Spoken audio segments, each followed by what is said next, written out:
¿Se puede visitar, señor, Sinaloa? ¿Se puede? Por supuesto, en Sinaloa vivimos perfectamente bien, estamos haciendo todas nuestras actividades, los estadios llenos, las escuelas llenas, estamos trabajando perfectamente bien. Ese estigma que nos acreditan lamentablemente, sería bueno que se fijaran en lo bueno que tiene Sinaloa.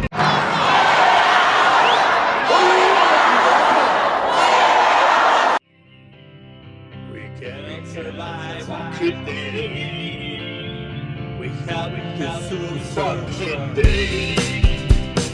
Tight as I said, fucking day. I'm red no more, fucking day. Iron the shield, fucking day. Didn't see that fucking day. Where the fucking day? Children's cry, fucking day.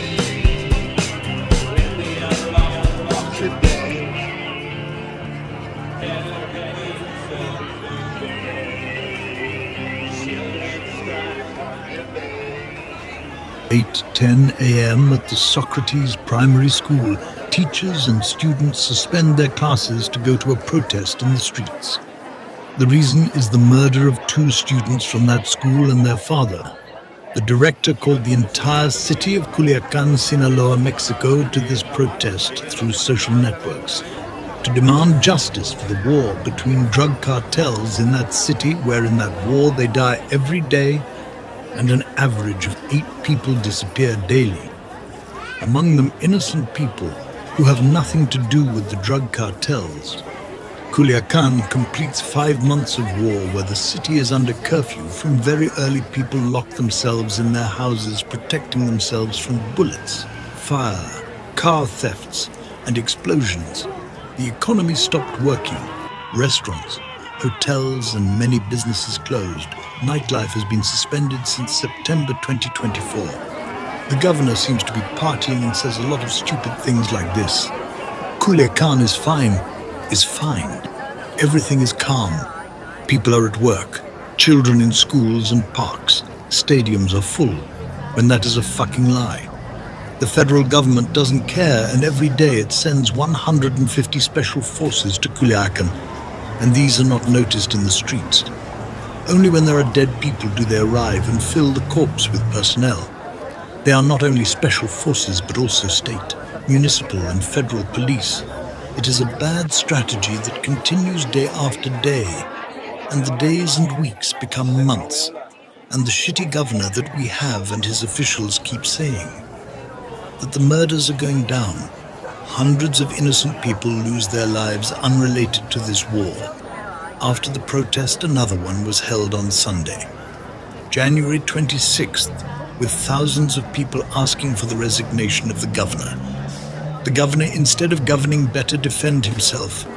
And he also asks with his employees another march in favor of himself and the innocent victims. He doesn't care about those only because of his power. Meanwhile, the people of Culiacán woke up from a long nightmare and continued demanding justice, with the children no and the governor's resignation. Cuiden mucho a los niños, por favor. Papá, mamá, no dejen a sus niños de la mano. Vale, vamos a caminar hasta la avenida Álvaro Obregón de forma pacífica. Every day in Culiacán is dangerous. This is a disaster. We're to live.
The citizens returned on Sunday the 26th, 3 days after the first protest, and decided not to stay locked up in their homes.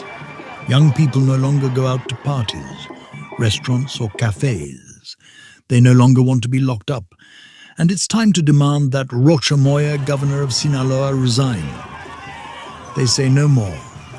All the shit that comes out of the governor's mouth, plus the murder of a family, made Culiacán wake up and start shouting how unfair it is to live in a shitty country where impunity is everywhere in the government, including the president of Mexico, who pretends not to notice and trusts in the garbage of her governor.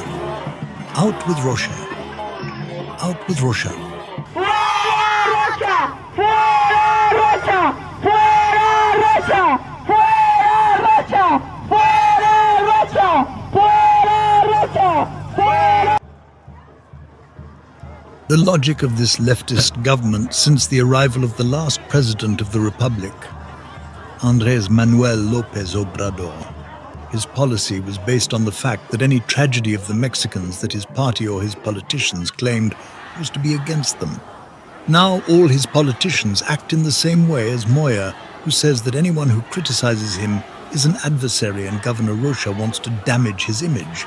Still, I ask you, who is watching this documentary, do you think that the citizens of Culiacán are happy to be locked up for so many days? You think they are so glad because their businesses are bankrupt? that every day they wake up with the uncertainty of returning home, that they are happy because their car is stolen, that they are happy because they no longer have a social life, that they are so glad because they can be victims of a murder, that they are happy because they see how the police are killed, because the same hospitals are insecure when they kill inside them. The governor does not understand that the citizens want this government to be the best because the citizens live there. They coexist there. And the problem is not only the governors but also the politicians of his party who in their logic is that all of us who demonstrate do so to see his image fall. Childish attitudes of these people who do not accept the degree of violence or do it to copy their leader López Obrador, we do not know what is in their minds. But if they are colluded with the violence, it may be that they begin or have already begun with the repression against those who demonstrate in this violence. That has been going on for more than 5 months, and we will be attentive to this. Because the frustration, the fear in which the citizen of Culiacán lives, and their protests where they shout, "Out with Russia! Out with Russia!" is the protest of enough is enough. We're to lose.